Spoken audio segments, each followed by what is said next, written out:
I got to ask this question just because so many former Lions players are returned to the coaching staff.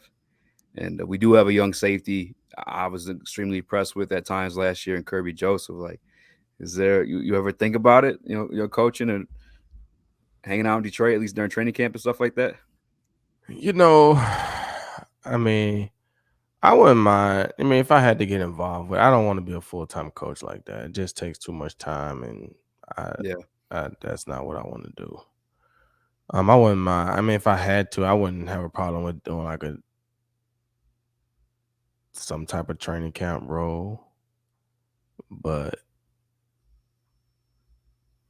being I mean, it's hard to say being a consultant or mentor type guy because the best ones are built on relationships.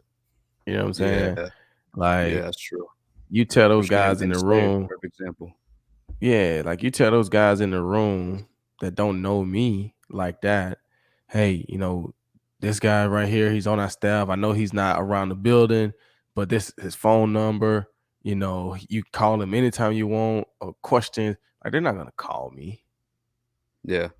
They're not gonna call me, right? And then Yeah. they say, hey, call them. Yeah, they ain't gonna talk. When do you call them? On the off day? They don't want to talk. Yeah. You know what I'm saying? So, It but was though, awkward even doing that too without the yeah, introduction. yeah. So those like mentorship and those that like those are relationships, right? Hmm. Like me and Slay can look at me as his mentor because when he was young, we were in the fire together. We're going through the same stuff, and I'm just trying to help him. And Hmm. we built a relationship, and now you know he can look at me in that regard. But to sit here and tell Slay that I was supposed to be his mentor, and we never even met each other like that. We just talking on the phone. I think it's gonna have a different, you know, whatever. Unless you are a player that's really, really, really, really known. You know what I'm saying? Like Yeah. I'm sure if Deion Sanders was doing, I'm sure you might would get some young corners that might feel like, nah, I'm gonna call Deion. Like Yeah. he told us we can call it, I'm gonna call it. You know what I'm saying? Yeah. But I don't know. But coming back to the staff, man, I used to go back and forth with it and think about it, but I just don't want to take the time, man. Be honest with you. Is it because it's cold up here? Nah, man, because I mean, my guy just got the job in Houston, D'Amico. I could have tried to get on Man. here some kind of way, but Yeah. now if they approach me Maybe. with an offer, I would always consider it. And if it works out, it works out. Yeah.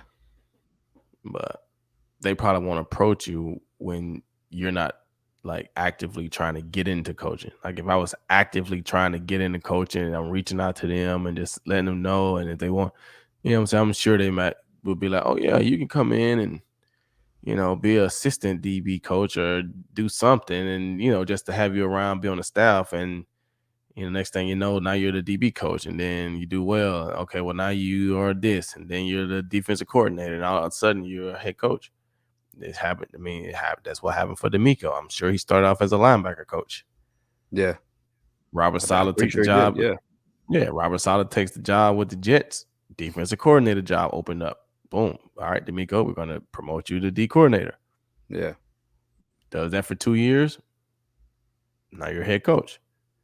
I I'm mean, excited for him. he just started coaching in like 2017 and 18. Yeah. So I'm he ain't been super coaching excited for for about him. 6 years. And it feels like, I know everyone's been saying this already, but just because the whole situation with Houston was kind of getting like weird there, like all these black coaches there just 1 year getting fired. Because even David Coley, I feel like did really well for like what he was given in that first year. So I thought it was weird for him to get fired. And it felt too.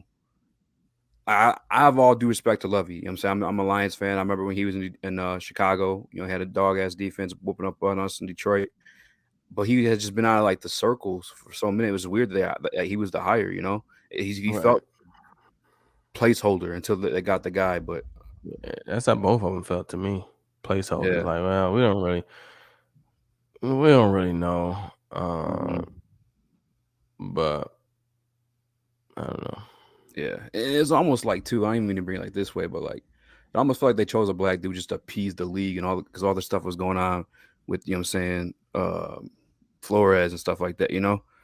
It was like, I don't know. You don't got to talk about it, but I feel like there's sometimes some weird backdoor deals like that. Because only 1 year, bro, you gave these, knowing the situation they're walking into, like, that's kind of like, come on. Well, I think it's more than just that, though. I think it's the culture of the front office. Those guys weren't connected to the city. Those guys weren't connected to the organization. That's fair. So it's different. You know what I'm saying? You bring in an outsider. Like, you look at Jim Caldwell, he was connected to the city. Yeah. You know what I'm saying? Like, he grew up, I think, in some parts of Michigan or close by Michigan, or his parents worked in, like, Michigan. Like, he had a connection to the city of Detroit. Right? Yeah. Patricia didn't have that connection. Dan Campbell got a bigger connection. I think he played for Detroit a little bit. Right? Yeah. Matt Patricia didn't have that connection.